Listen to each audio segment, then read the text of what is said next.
Good day, and welcome to Three Members of Pandacar. We are having a chat, apparently. There might be some questions, some brief discussion. Why are we here? Well, I'll tell you. It's been a year since we were in Newcastle playing our last gig as of thus far. Hopefully it's not our last gig, but it's our last gig currently. And we've got music out and we've got all sorts of lovely things to discuss, apparently. How's that for an intro? Not great, but Not yeah, great. so I wasn't sure. it's been a year. We've finally released the recording of that gig on all the places, Spotify, Apple Music, etc. So yeah, let's just chat about it. So we'll start with don't like advertise fucking. So we'll start with the first. For fuck's sake!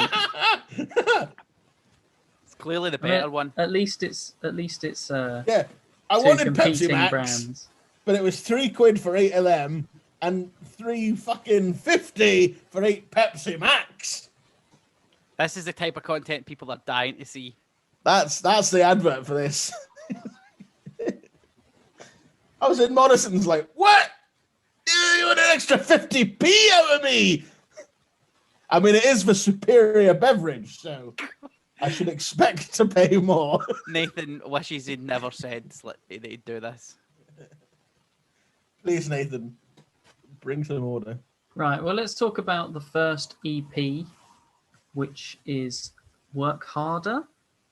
What do you want to talk about? I don't know. This wasn't my idea. This was your idea, Nick. I've never seen such a structured discussion. What is this? A TED talk? Just like. I'll tell you what we'll talk about first of all. There's a missing song. There's a lost track. Oh, there is a lost track on that first EP. Do you know what it is, Eddie? Oh, the opener to our fabulous set. Which is? Found too many problems. Oh, look! There we are. Turn that off. That looks shit. The magic of green screen.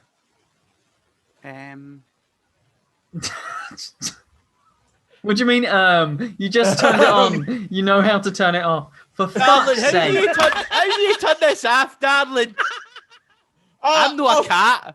I've put a picture on darling, there's one of these photographs came up behind me. Oh, no, I've just ended up making it a different one. You know what I like? I like the wee daisy. Hello.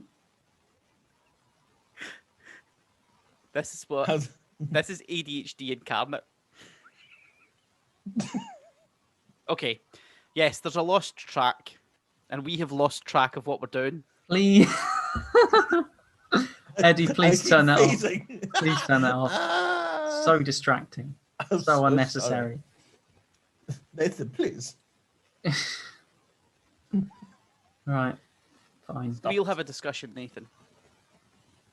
So yeah, why was Problems missing? Problems is missing for the same reason that the video footage that we were promised is missing, because the man who was recording it forgot to press record. They were sitting back going, "Oh well, the first band will just," and then, "Oh my God, record!" Is exactly what happened. Yeah, because there was meant to be video footage. There was like a 3D camera in front of me. 3D bloody camera. And I know the reason why they didn't use that 360 camera is because there was 4 people in the audience and it would have looked incredibly pathetic to show the first song being played out to the 4 people in the audience. Yeah. Just the fact that you're here is great. It feels great. So that's why it's gone. Most of it's actually there. Most of the track is there. Just you missed the important beginning of the track, the build up. It just cuts into the madness at the end. Yeah, we can't release half a song. I mean, we've done it before, but we'll do it again. in terms of, here's a question for you. Oh, In terms of that specific performance, that night, that recording, on the first EP, what's your favorite song? Not just in terms of in general, but specifically out of those tracks recorded live at that specific gig. Googling So- the EP. yeah, I'm just pulling it up on Bandcamp now. Do you mean our favorite track? What was your favourite to perform that evening? That evening, what do you think was the best or your favorite of that evening? Not the song in general when we play the perfect version of it, but like on that So EP. looking at it, it's a toss-up between Spitball and Nothing But Opinions for me, I think. Nothing But Opinions is the closest we've got to playing it live properly. That is, I was listening to it just before, and I was like, yeah, no, Spitball probably. And then I was listening to Nothing But Opinion. I was like, no, that is, yeah, exactly what you say. That's the first time we've not kind of fucked up the ending. It was It's almost that point where it all comes together, and we're in the pocket, as they say in jazz circles, and it's all connecting in all the right parts. And I don't remember it on the evening, but listening back to it, I was like, oh my God. I remember talking about it in the car on the way down to Newcastle and discussing whether we should add a call and response element to it, where instead of me shouting on and on and on and on and on, that it would have been me and Eddie call and response and on and on and on between each other. But at the heat of the moment, that didn't happen, and I think that's actually maybe what makes the ending work, because I've pulled the on and on back a little bit, waiting on a response, and it somehow managed to keep it. Because usually that bit, that's where we mess up. Normally it gets to that bit and everything starts to get loosey goosey. But for some reason, we're tired. For some reason we didn't that night, and that's the only thing that I can think that my brain was away in another space for it. It was. But no, it was a good one. Spitball is good as well, but I think probably from our perspective, for me, Nothing But Opinions was the first time it felt like this is a song that could stay in the set. Yeah, because we'd not played it that many times live, and I think that was the one where there was a gig where it was sort of running behind, and we were like, we're going to have to cut a song, and did we get rid of that? I think. Yes. Inverness, Mad Hatters. Oh yeah, probably. I'm pretty sure we cut was. it. So Yeah, 'cause it's close one to the that we've played. I don't think we least, played probably. it at King Tut's either. Yeah, I think we because we struggled with the ending, not just in playing it, but it has changed a few times. It's been sort of more built up and stretched out, and then it's been compressed again. And excited to get back into playing that properly again, possibly. Where If that ever happens. It's the most like traditionally structured song we have up until that point as well. Like it's verse chorus and a very like it was like verse pre-chorus verse pre-chorus chorus kind of feel to it, and then that bit kind of out the blue breakdown whatever. It's like breakdown into the end. I think that's the thing that throws us all the time. Yeah. So it was a good one. But Did you agree? Spitball as well. I What a tune. particularly like when at the end of like verses you going wow, like that kind of thing. The funny thing about Yeah.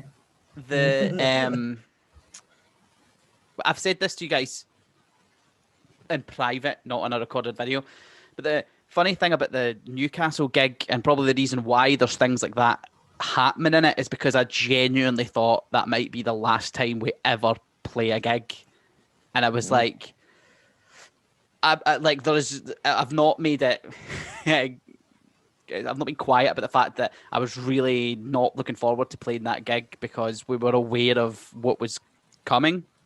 Yeah, and I think a mixture of anxiety and also like this could be the last time we play these songs. It was went mental. the gig was on a Saturday, I think, and it was like the Thursday before when COVID suddenly became real, and everyone was like, "Oh shit!" Like they're talking about lockdowns and weird stuff like that, and it was like 2 days before, and yeah, so it was weird.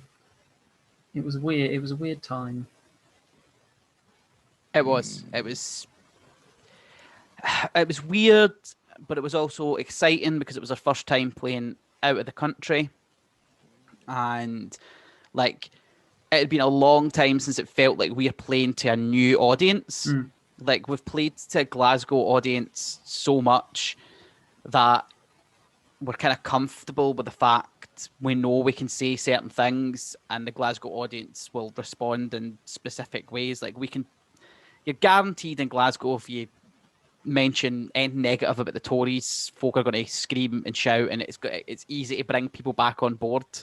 But I know Newcastle, you would think from its history that would be a given, but current history has taught us the opposite. So I was worried we were going to go to two things. I was worried we were going to be that our politics were going to seem weird and no one was going to be able to understand a word that was coming out of my mouth, which probably happened, to be fair.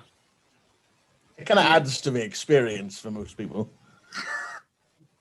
Is that I don't know what he's German? saying. I know what he's saying, but I love it. But yeah, I like that.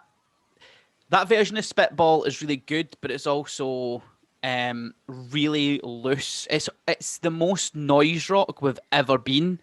Like the guitar, I'm just battering the guitar. I'm not playing notes during the verses. It's just like. Yeah, I was going to say, like, it doesn't normally sound like that, does it? No. normally we play. Normally it's just like a seventh chord.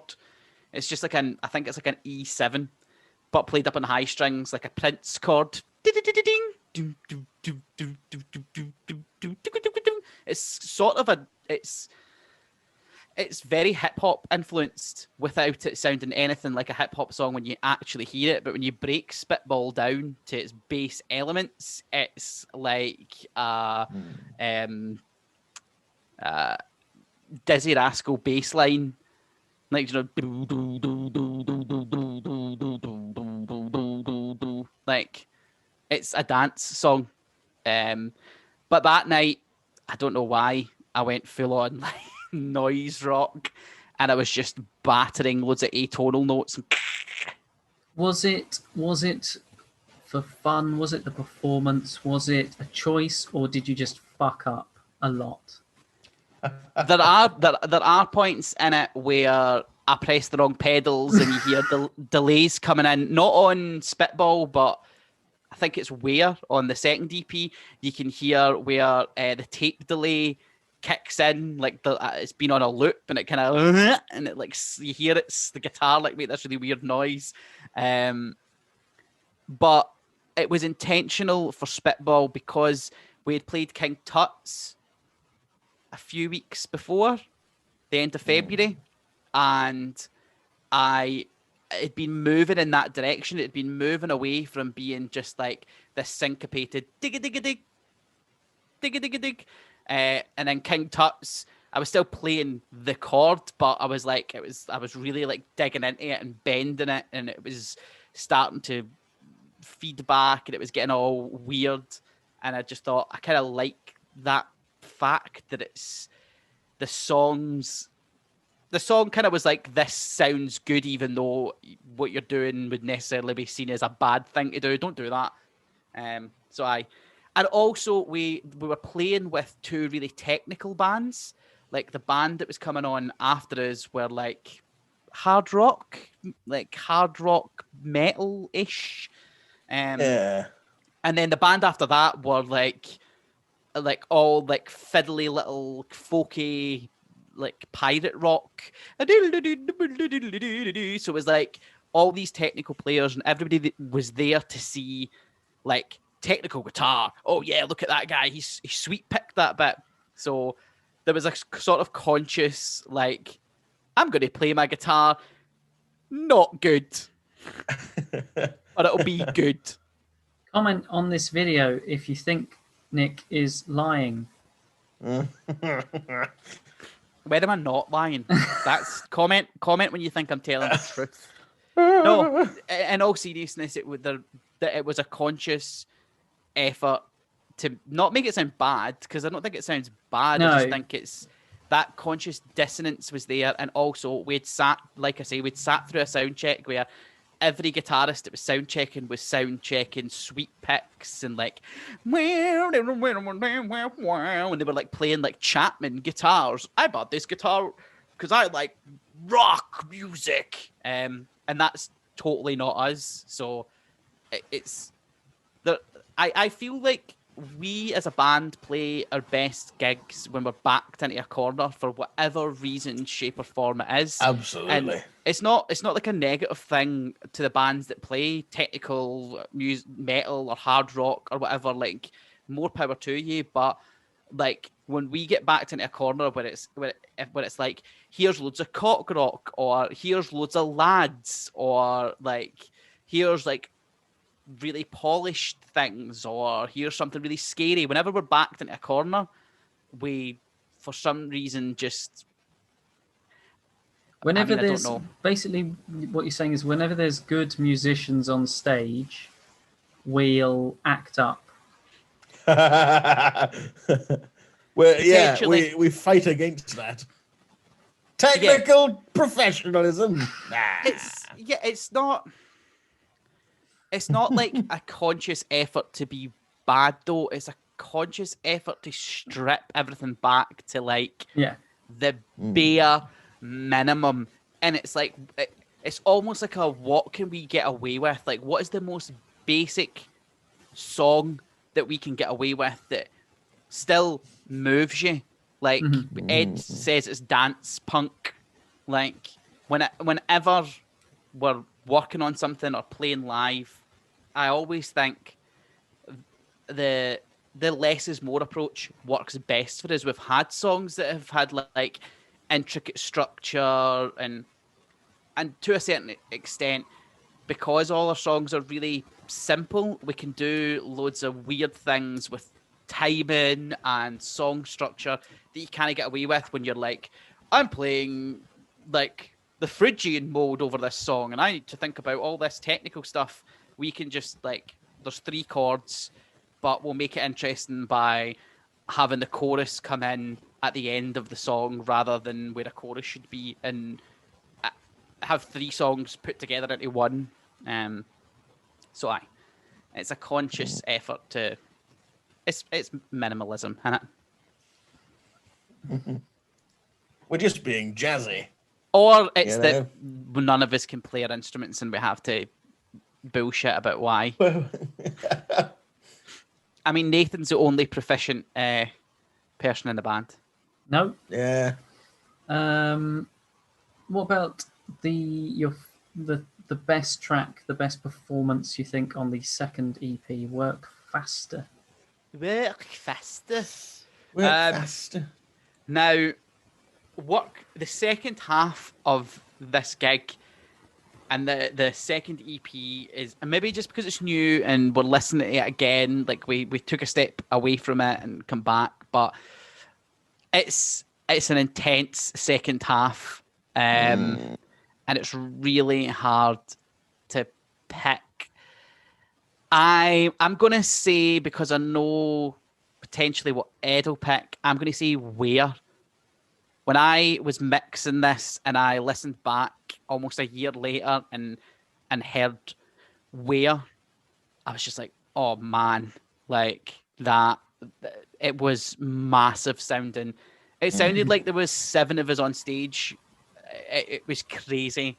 Yeah, because we were discussing this when you sent it over, because all of the I'd always thought of it as one of our quieter and more technical sounding songs.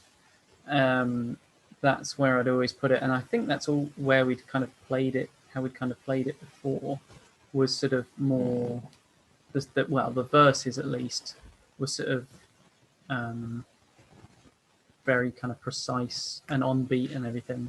But like, yeah, as that song goes along and you're just fucking scream, like, because it used to be more sort of like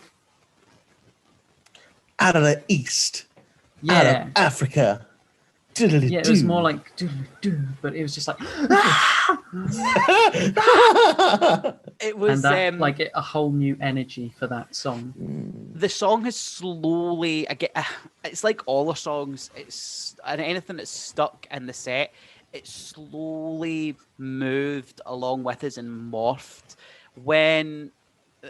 Initially when I remember writing that song, and it was after listening to like loads of bands like Petrol Girls and listening to math rock and stuff like that, and thinking, how can I take the stuff that I like about that, but make it simple and Pandacar like how can I distill all that down? So that's why it's a sort of it was clean, chimey,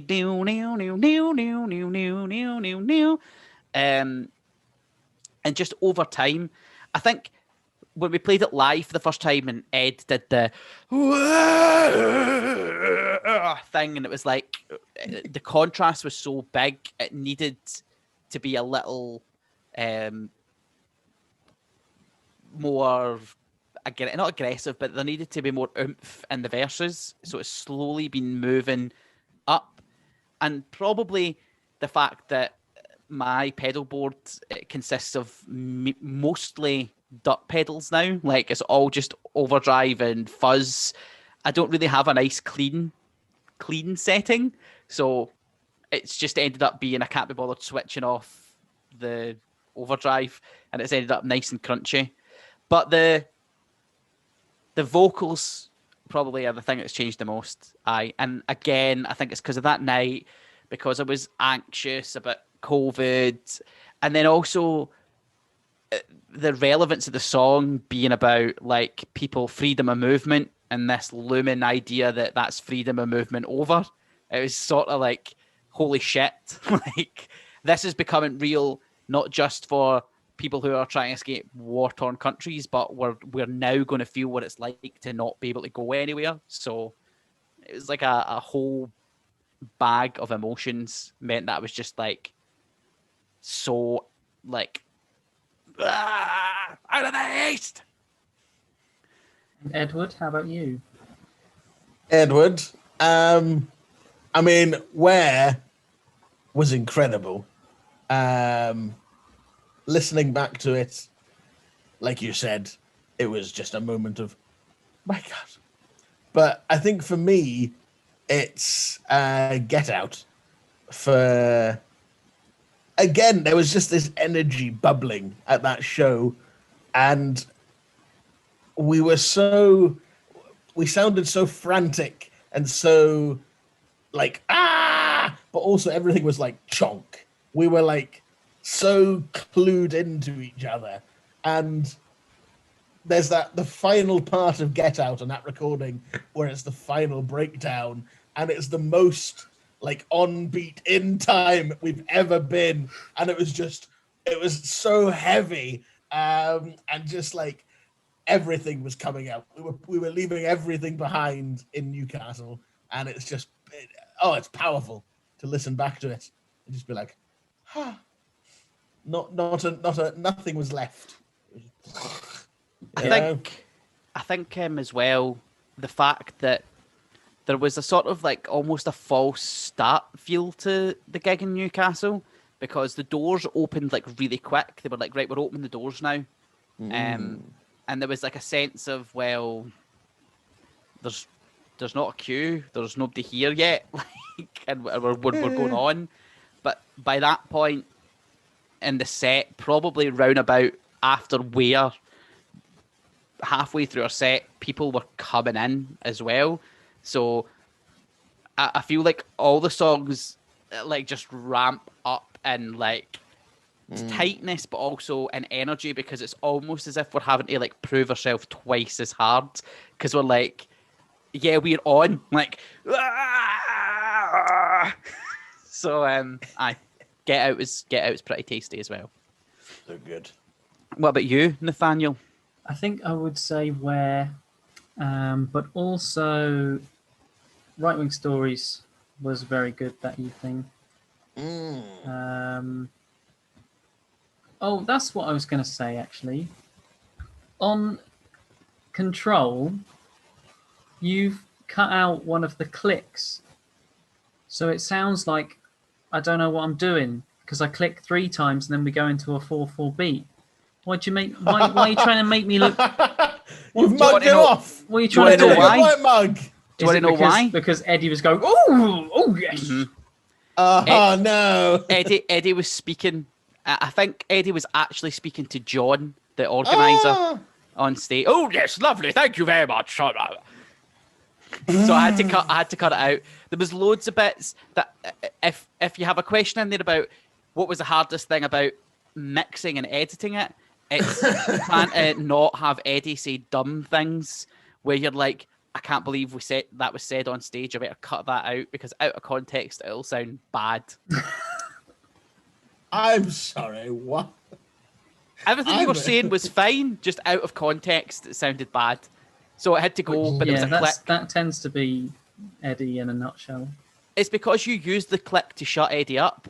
So the click was he was like doing that thing where even though you've clicked or you've hit the bass drum to tell him to shut up, he just speeds up what he's saying. He's like, yes, I know I shouldn't be talking, but I'm going to continue talking to get it out even quicker than I want to talk. Yeah, it's so lovely for you all to be here tonight, and I'm just going to keep working around. I like racing, like I like testing myself. You know, like what did we used to play? There's something we used to play. Oh no, it's Overtime, like stuff like that. I love talk, and then I'm on time. It makes it very hard to edit a live EP, Mr. Mackenzie. Dear oh dear. What about songs? Any that you think we kind of weren't great on that aren't represented well on those EPs? Right Wing Stories. Really? Oh. Yeah. I thought it was good. I butchered the beginning of it. Oh, I mean, a bar. You came in weird. But then after that, it was chaw. I don't know. Is there anything that's not representative of us? I don't know if there's anything that's not representative of us, but I think there's things on it that we've outgrown, like Sanctimonious, and probably Trees, maybe a little bit. I mean, yeah, and they're fun. Like Sanctimonious, it was fun, and John was like, "Woo!" But it's not really what we're fun playing for the now. Glasgow home crowd that have been there and they know that that's where we started. But if we to take that to a London gig for people that have never heard us before, and we play Where and some of the newer stuff that we've written, and then we're like, "Are you like this every day? You think Sanctimonious?" Then people will be like, "Is this the same band? Is this like?" It's like saying in jokes in front of people that don't know what the in joke is. It's like watching a bad comedy that's just full of in jokes. Yeah, those are the 2 oldest songs in the set list, so it makes sense. And we have discussed this in a meeting earlier this month. That those 2 will probably be those 2 will probably be the first to go when we have the new songs in. So yeah, it's a fair enough assessment. Overtime maybe as well. Yeah, Overtime. It didn't sound. I don't know. Overtime is one that I always feel lacks something, and I never know what it is. But every time we play it live, it's good. But I don't know, because it's so early in the set, and we've not really kind of gotten into that groove. Yeah, I think maybe that's the It's problem. just kind of like, it's just kind of like a song that's like, hello, I'm a song. This is me. Hello, goodbye. And it doesn't. It's an album track apart from the chorus, which is very catchy. Yeah. But it's an album. It's an album track. It's a chunky little swagger, and it's cool. It's got the cool time signature change. Doesn't it? No, What do you that's mean? Shite Bag. Oh yeah. Oh shit! I can't even see. Yeah. Yeah. Is it really just that the whole way through? And it's like boom. Yeah, you're thinking of the only time it's worked. I was busy working overtime to do something. The only time that it's worked in any capacity is when we played it at 13th note and at the do bit. We got everybody to get down and then jump. Oh my god, yes. But that's because that would have... I don't know where we played it in the set, but I think the issue with Overtime is that it should probably be further in the set because it's one of those songs that's like... It's like a take a break from the franticness, but the chorus you can jump about to. Whereas it being right at the very start, I think it's a bit like... Okay, well, what else have you got? Yeah, perhaps. Yeah. And I think... Sorry, go on, Eddie. No, I was just agreeing with Nick. It's out of place. I think it's a good agree song. with Nick. I agree with Nick on his point there. Yes. It doesn't get the chance to shine as much as it possibly could in the position it always is. And we play it and we do it, and I'm like, okay, cool, next. It's an odd one. It's an oddity. Yeah, it is. It doesn't. It's another one that doesn't seem to fit with the newer songs. It's kind of it feels a bit sparse. Like simple in a different way to the newer ones. It's a Slaves song. I always think it sounds like a Slaves song. I think you could tell somebody like this is a new Slaves song, and they'd go, "Oh, yeah, it makes sense." Because the is very that. So yeah, it's part of the Shite Bag. In fact, did we not write it run about the same time as Shite Bag? I believe so. Yeah. I think Is it not the twin of Shite Bag, since we write all our songs are twins? It was in amongst that songwriting period where I think we had just listened to a whole load of Slaves, and we were now writing slave songs. I've never listened to Slaves. You can always tell what we've been listening to by the music we then churn out. We're very spongy. Never heard of it before. Nathaniel! The Zoom is going to run out, so I'm going to have to start a new one. So we'll pick this up. Let's take an ad break. A minute. Fuck you. Coca-Cola. To your point, Eddie, about something feeling not quite right, a bit off with Overtime, I feel the same way, and I think I've mentioned this before. I feel the same way about Control. It feels like there's something missing. Oh no, Control's so good. Ooh. I feel like I love playing Control. I feel like there's something missing in the chorus. There's something wrong in the chorus. Oh, I know what's missing in the chorus. There's meant to be a little bass lick that Ed always forgets to play live. He played it in one of the recordings that we have from Pirate, and then he always forgets to play it. There's like a wee weird bass lick that he got one time. So when it goes and it stops, it's meant to go there's meant to be like a wee like bass, and Ed just gets so excited he can't help it, and he just goes and you can see him in any footage having the best time of his life, and people forgive him for it. What is this meant to be? In between the guitar stabs, it's meant to do like a wee like walking thing. In what, the chorus? In the chorus, yes. But I play in the chorus. What am I meant to be playing? I think it's just that we had more like movement to it. I don't know. Maybe Well, maybe you're right. Maybe there is something missing in the chorus. We'll look at that and we'll And figure we'll come that back out. to you. Because that would be cool if it was more of a dooga dooga chorus. Well, apparently that's what you're supposed to be doing the whole fucking time. I play da da da da da da da da da da da da da da. Is that not what I meant to play?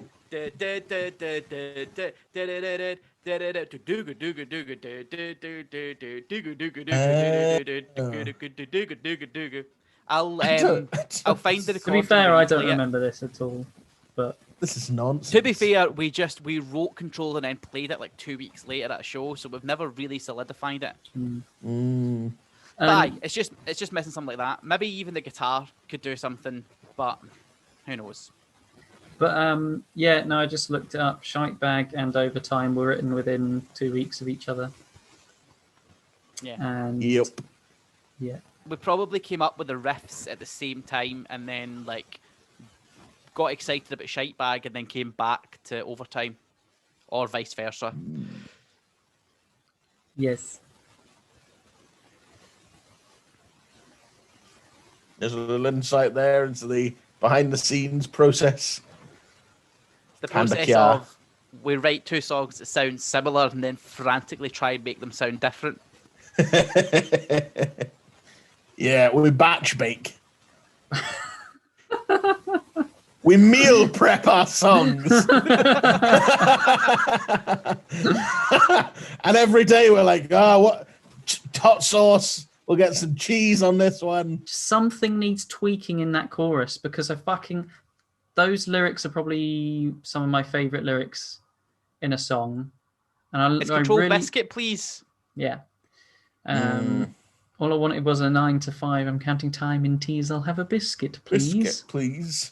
And the fucking semi-detached to my credit card fees. Yeah. But Do you at want least to know the the place is irony looking about? more homely. Do you want to know the irony about that song lyric? It totally came true by accident. Totally came true by accident. The whole like prophesized thing about Go 3 to bathrooms, university, get yourself a degree. semi-detached to my credit card fees. It's Yay, self-fulfilling honors, prophecy. please. Yeah. That again, Control and Spitball are twins. Yeah, let me check the They're documents. Let me check They were the written documents. They were written in the same night because Nathan. Spitball came first and then Control. Spitball was because Nathan felt sad that we didn't have any literary references or references to the arts in any of our songs because he had We'd heard met Peplo. referencing things. That wasn't a genuine like. I was taking the piss. We were in Like, the car why don't home we and have any Nathan was like, literary why references? aren't we intellectuals? But then yeah, that's when you made Spitball, and it's again very good. Noel's house party. Yeah. Yes, they were within a day of each other, apparently, according to this. Yeah. So those must have been man. demos then that you sent because, in fact, on this document here it says Right Wing Stories was the 25th of June, Spitball was the 27th, Control was the 28th, and Where was the 29th. So, what a week! Do you want to know where they all came from? Where? I had a week and a half off work because Rosie went on holiday with her mum and I had holidays to take at work, and I thought I will be able to get so much like music stuff done if I take a week off as well. And it meant that I could pick her up from the airport and drop her off because it was like late. I had to take the days off to pick them up at the airport and take them to the airport. And I thought, well, if I'm taking the days off at either end of this week, I may as well take the days off in the middle because I've got them. And yeah, so I was writing. I was writing like it was my job. I was getting up in the morning, making a cup of coffee and sitting down and just like saying, right, here's all these things that we've been farting about with at band practice. And that's where came from, and Right Wing Stories. And Spitball came from Nathan make a comment as a joke about no literary references. And then I had text Nathan and I was like, well, would you want me to write about? And I can't remember what you text back, but you text back something like two completely contradictory things. You were like, write about this, and then I just thought, I think right, it was I will. the AI stuff and the Dolly the sheep Dolly stuff. the sheep. Yeah, I think that's what it was. And I was like, all right, I'll write a song about that. And then because everything that's written, no matter if we're writing it ourselves or if it's just me doing a demo in my room, everything comes in a pair. So once Spitball had been written, the next day I was like, or probably before I went to bed, the dissonant chord thing for Control, and I was like, well, I'm going to have to write another song. Fucking why can't we just play music all the time? I know, it'd be good, wouldn't it? It'd be good if people would pre-save our things on Spotify so that we get put in a Spotify playlist at some point and other people can hear us, not just our friends and family. That would be lovely. I mean, we're not going to have anything to pre-save for years now. That's the bank's dried up now. We've got nothing, have we? Oh, we've got no more content. We've stretched it out as far as we can go, content-wise. No, but money as well. Also money, yeah. Also, we've run out of gig cash. We've had we've got about £7 in the account, and we've got 35 quid in our PayPal account, which will go towards keeping the music online for another year. So again, we have just scraped by, thanks to our loving patron, Mark from Peplo, who supports us. Thanks, Mark. Thank you. It's all for you, Marky Mark. But yeah, unless we can work out a way to record stuff, we're gubbed for now. Well, I mean, we're not even going to be practicing again till May, June. If that. I've heard some stories coming out that there is a studio opening somewhere that's all socially distanced and boxed in, so you don't have to smell Ed's band practice farts anymore. So that'd be nice. That would be good, even post-COVID. But yeah, we've had our good friend Luigi contact us many times asking us, do we want to go in and record, but we have no money, or we would, because things like Control, saying Control's missing something, I think we'd find that if we could get in the studio and hear it back properly, and then be like, oh, I know what this is missing, or for somebody to produce it and go, I think what you really need there is me to come in with a synth and play a synth line over the top of it. Yeah, Luigi would synth it up. Or he'd go into a back room and come back with a pedal and be like, try this. Be insane. He'd find us a new bassist. Yeah. 2 bassists? That's outrageous.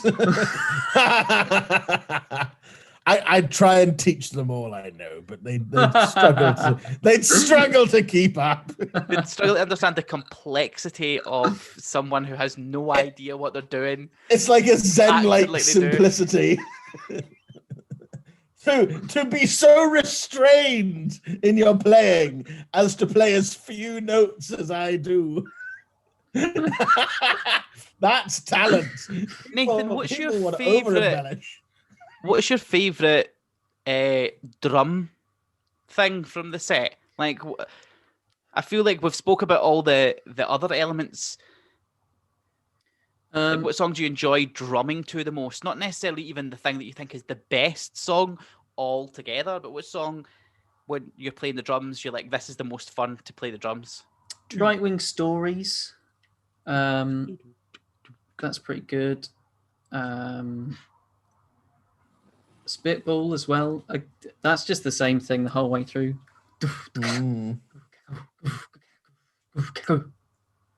What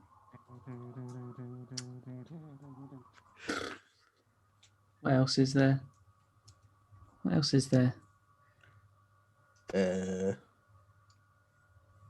Yeah, Right Wing Get Stories, Out. Sad Boy Tories, and Spitball, probably. Nice. Ed bass. Right Wing Stories is... I'm not fucking finished, actually. Excuse me, but Edward's the only person that people care about, so we need to ask him more questions than both of us. Everybody's here to look at Edward, the TikTok superstar. Let Nathan finish, and then we can get to me. Right Wing Stories is good because that's the only one where I can... That has like drum fills that I mostly execute properly and like in time. Yes. Sort of 50% of the time. So that's a good one. That always feels good when I manage that. Mm-hmm. Normally I don't bother.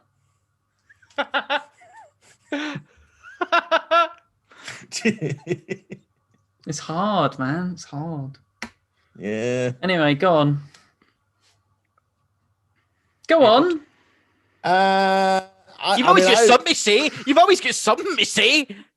Oh, what the fuck? I agree with my esteemed colleague Nathan here. And Spitball is a very fun song to play. Because it's just dun, dun, dun, dun, dun, dun. It's mostly movement based, is how I remember it. And it's in the sway. It's not here. It's not here. It's here. This is where the this is where the music is. You gotta be like dun dun dun dun dun dun dun dun dun dun dun dun dun. That's how it works. And it's one of the few songs where I can use my lovely flange to full effect. And it makes it go whoa whoa whoa whoa whoa whoa whoa whoa whoa whoa whoa whoa. And I think of it as like it's like our disco dubstep song. It's a lot of fun. And it's just like 3 minutes of whoa, whoa, whoa, whoa, whoa, whoa, whoa, whoa, whoa, whoa, whoa, whoa, whoa, whoa. It's great. It's very good. Beautiful. Also, Right Wing Stories. That's a fun riff. Right, those were both my fucking choices. Fucking have an opinion of your own for once. I like being in the band. What's your favourite bass line that you play? Nathaniel. Please. Let me look at the songs again. I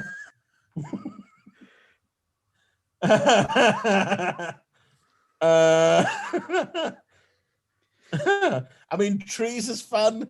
Trees is a classic. Trees is a very lovely bass. It makes me sound like I'm much better than I am. Like Mr. John Tilbury, who's getting a lot of airtime on this feat segment. He's always like, "How do you play it? I can't play it the way you play it." And I'm like, I just play it, man. You're the expert here. But I don't know. You want to know the secret to playing Pandacar bass lines? Play them wrong. Eddie played a song wrong for a whole year until we took the song out the set list, and then one day tried to play it again, and we were like, "What are you playing?" And he's like, "What I always play." And we're like, "There's no way you've been playing it like that for a whole year." Even Nathan knew that it was wrong. So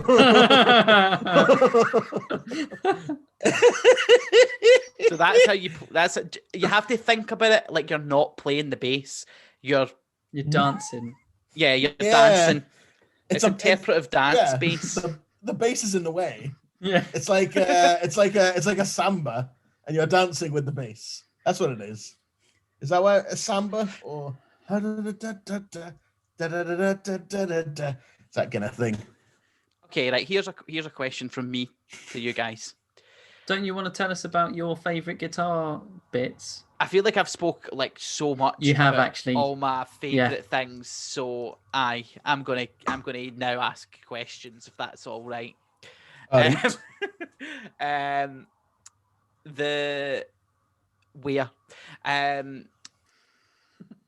Who? Now I forgot what I was going to say. No, here we go. Right. Setting aside what we just spoke about, the EP, which everybody should go and please listen to. What songs not on that are you looking forward to playing? Either songs that no one's heard yet, or songs that we've played that weren't on that set list. Songs that we're still working on. Songs could be anything. What are you looking forward to playing live next? I mean, the one for me is Freezer Isle, which is a song that we wrote at our last practice, whenever that was, end of Months September. ago now. End of September, I think. Aye. We managed about 5 rehearsals in the summer. So it was one of those ones which probably most of our songs where it's like immediate, like the whole thing comes at once, and we just play it a couple of times. It's like, yep, there's a song, and it's fucking it's gonna be great. It's good. The lyrics are great, and it sounds weird and different, but also fucking noisy as fuck. I like that one because that's one where I'm not playing the drums properly, because I'm hitting the bass drum, the snare drum, and the cymbal all at the same time, just going. That's not how you play the drums. I'm playing. Do everything at once. Do everything at once. Yeah, that's So that's going to be good. About getting that sorted and writing a Oh my second verse God. to it. We're gonna blow people's faces off. It's gonna be incredible. Eddie, what about you? And you're excited about playing?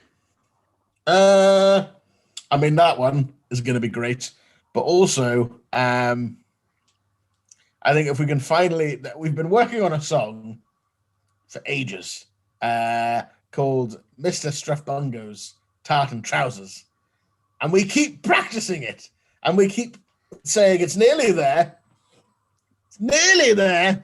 and we've never played it live, and again, it's hot. It's because we abandon it for other simpler songs, and then then we've got like gigs. Then we had like gigs to rehearse for, so we didn't want to be learning a new song, and then fucking lockdown. So all of that practice is just gone. It's a hard one. It's not even a difficult song to play necessarily. It requires a lot of stamina. Yeah. Which is worrying for us to put it in the set, because we're like, well, where does this go? Because as soon as we play it, that's us, we're gubbed. We're going to have to play something gentle after it, because it's like, it's our ode to hardcore. Like, it's like, if you ask Pandacar, can you write a hardcore song? And like old school hardcore, then Panda flag. Yeah, aye.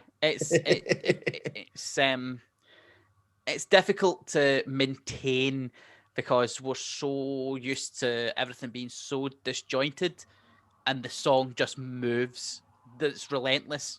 It's 2.5 minutes of just wall-to-wall noise. But yeah, I'm excited to try and get that one sorted. I think you've both said the two that I would be most excited about. I can't think of anything else that we really have.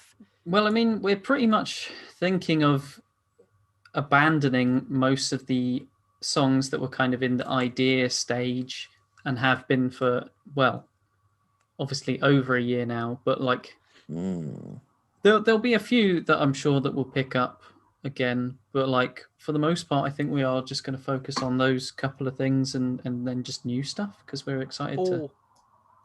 I know one that's. I think there's only 3 songs really that we can work on that are worth working on, and we've sort of discussed this before, and it's Not a Man, a Number. Oh, would be the other one that I'd love us to be able to play live, because that's one that was our attempt of working during lockdown by like working together. And we also had the fantastic Letty Wilson help us by offering us a poem to turn into a song, basically, like a couple of lines that then inspired the song, basically. So I think those three I would put up there with the like. It's funny that we've chosen songs that don't exist yet to people, but I mean, I what am else excited. is there? Just stuff that has come off the set list. Like for example, I guess I'd love to rework James Baxter because I think it's like a real chonky boy, and it's still really it was the start of us going in a certain direction that we've continued down, but we took it out the set list because I don't know, maybe we felt like we couldn't have James Baxter and Get Out in the same set list. Yeah, because they're it was something both like that, I think. beefy. But now we're at the point where we basically just sound like anxiety piercing your eardrum. So I think we don't really have to worry about maybe that song's too soft. Is that too soft a song? Maybe that sounds too happy, because even our happy sounding songs sound absolutely depressing. Yeah, maybe we could Yeah. bring that back. James Baxter. Let us know in the comments below. Your like, comment, and share, guys. And the fair needs to come back. Get fucked. Nathan's favorite song. That song. Fear is such a good tune, man. It's such a good song. It sucks. What That we is should like do, Baby's first rock song. Like that What was we should when do- that was the heaviest thing. We had Snake, we had the longer you We leave it, and then that was our heavy song. That was the Fuck first off. song we wrote. That was the first song we wrote together properly as a band. And it sucks. It sucks. was aye. I don't think it sucks. I just don't think No. it sits in the set list. It was good at the time. what we need to do is figure out how you get into an agency that writes songs for other people and give that to Yes. another band and get Aye. like 40k for it. We need to give that to the Snuts. Or, Oh my god, yeah, the Snuts or someone like that. Baby Strange, one of these shite houses. And that's us never getting to play with Baby Strange or getting on that guy's label. We've been blacklisted from the Glasgow punk music scene, and when the Shite Priory shuts down, we won't get invited to the funeral. We'll piss on it. Or maybe Yes, we're we- just so crap nobody even cares about us. Yeah, I think that's probably the I root of the problem. believe the real truth is that nobody actually knows that we exist. Nobody does, because so many bands have been interviewed and asked questions. Bands that we've played with, bands that we've spoken to, bands that we've been on like possible gigs with, and yeah, no one knows we exist because we're three old men not taking it serious, because it's not the end of the world for us. We recorded a live thing with some people in the summer, and it never got put up. Oh So, yeah. I guess Basically, we just suck.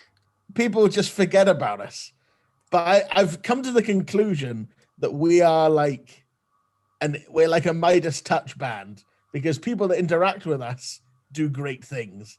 Like Peplo have been on the radio and they've been. I don't think that's got anything to do but with like, that. That might be because they're talented, Edward. And Katie Gregson McLeod was on BBC Scotland introducing Track of the Week Yeah, she was. this last week. Met her once. And yet, Yeah, but we she still actually touched inspire her. Eddie, so like that's what Eddie means. People that he doesn't mean touch. But Like, he doesn't touch mean musically. Pandacar. He means People- literally people that- Eddie. People who Literally physically touch touch me. Eddie. He's like Buddha. I'm like the Blarney Stone, but for getting famous in the music industry. What is happening? And in all seriousness, though, what I thought Eddie was going to say was that perhaps people are sleeping on us a wee bit. And it's we're a bit like basically skirting around, and we're not doing any of the sort of promotional stuff and rubbing shoulders and networking and things. We're just playing gigs and then going home. And you're meant to do like ass kissing and stuff. And we're just like, wee. And so the only impression we make is on the drunk old guy that comes up at the end going, "Oh, it's amazing, boys. Oh, it's and we've changed his life. Who is he?" Yeah, he doesn't use social media. He's not going to tell his pals. He's forgot the name of the band because he came in halfway through, and we have no other way of him finding out what we were called. Yeah, I think the thing that'll maybe help us whenever we can get back onto the circuit will be a nice consistent set list so that people can learn the songs, because we've thrown a lot of like different songs at people every time we play. And the only two songs that have stayed true, Sanctimonious and Trees, and they sort of don't represent us anymore. So I think if we just have to be repetition, like let people hear the songs and they'll speak for themselves. Aye. And Eddie needs to talk about is on TikTok more. Yes. I don't know. We just need to work hard. We need to work harder and work faster. Thank you and good night. Hey. Good night. Fuck off, Eddie. Any final thoughts? Because the Zoom thing says we've got 8 minutes left. Okay. My final thoughts on the EP are definitely go and listen to it, because it's not the most technically correct and exciting we've ever been, but it most certainly is the most sonically interesting we've ever played, and it definitely captures the anxiety and the desperation. Yep. It captures an exact snapshot of a moment in time, both in the band and in society. Like, you can feel the fear coming near. You can feel the anxiety in the room and in our performance, but it makes it one of the best performances we've ever had. Yes, so please listen to it. It's good. Sorry. It's powerful stuff. And let your pals listen to it. Don't just listen to it and then go, "I was pretty good that." If you know somebody that'd like it, pass it on down. Let them know. Save it into your playlist. Stick it on at work. Hey. What about you, Ed? To do. Any final words before we die? I mean, I can't believe it's been a year of this nonsense. I miss gigging so much. It's outrageous. And listening to the album EPs was a beautiful portal back to a time when the world was normal and we could do the fun things that we like to do. And it just makes me optimistic for the future and look forward to the next time that we can all do it again. Nathan? Yes. What are your final words? That was it. Yes. No. Yeah. We'll be the same but different when we come back. New and improved. New and improved Pandacar. We'll hungrier Pandacar. Yeah. I mean, I've eaten quite a lot during lockdown. I don't know about you. Oh boy. Rebrand-a-car.